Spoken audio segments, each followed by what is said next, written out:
여러분, 15세기에 이미 다연장 로켓 런처를 직접 설계하고 심지어 운용법까지 코딩한 조선의 토니 스타크가 있었다면 믿어지시나요?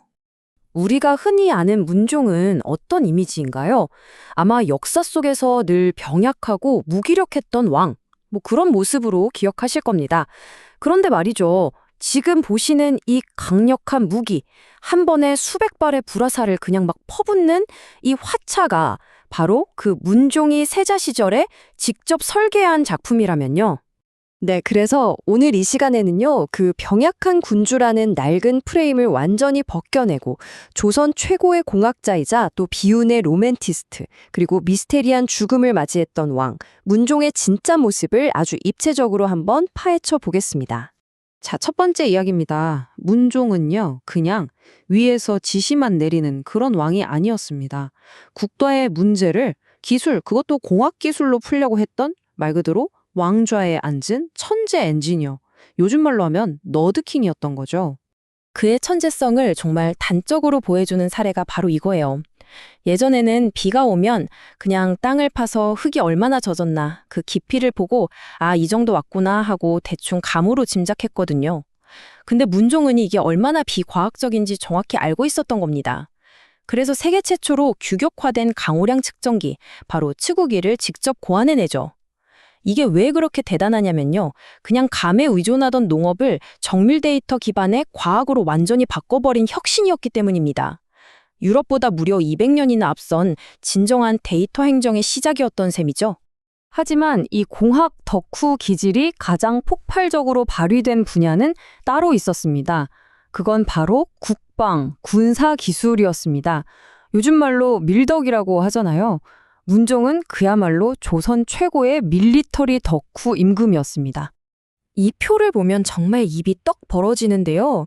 문종은 그냥 화차라는 무기 하나 똑딱 만든 게 아니에요.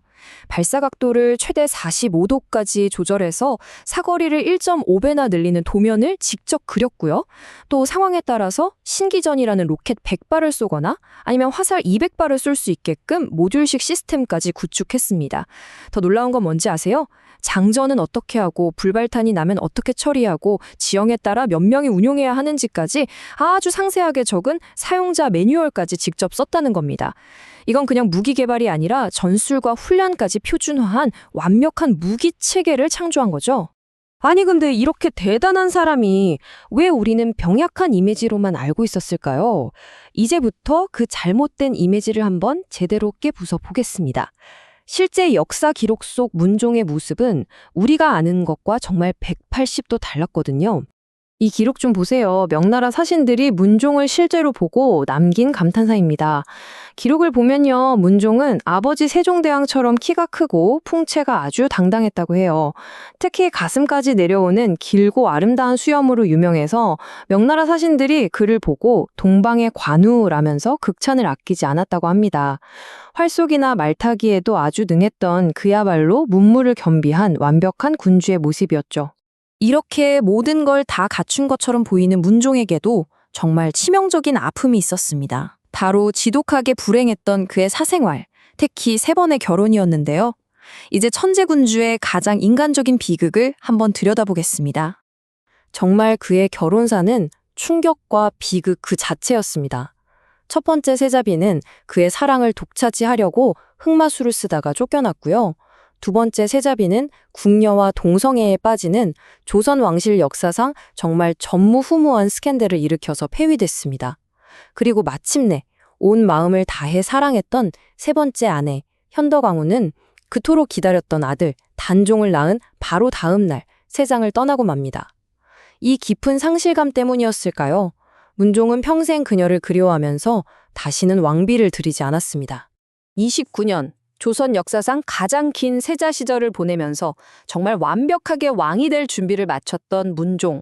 하지만 그의 치세는 너무나도 허무하게 막을 내립니다. 그의 마지막 장은 조선 역사의 가장 큰 미스터리 중 하나로 오늘날까지 남아있죠. 문종의 재위 기간은 고작 2년 3개월에 불과했습니다.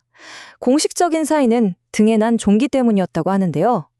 사실 요즘 기준으로 보면 이게 목숨을 앗아갈 만큼 치명적인 병은 절대 아니었거든요.